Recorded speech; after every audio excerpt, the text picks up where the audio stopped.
Guys, this is a 1927 Boeing airplane.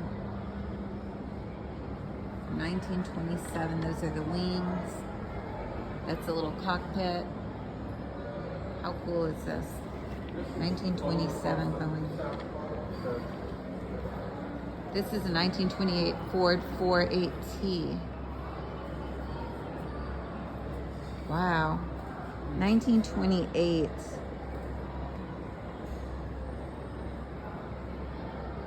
Brilliant men designed these. This was the plane to Coffeyville, Kansas. Wow. How cool is this up close?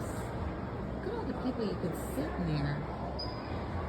Wow, isn't that awesome? Imagine riding in this. This is the Henry Ford Museum in Dearborn, and it's so worth it, guys. If you can come out here, you will be in love with the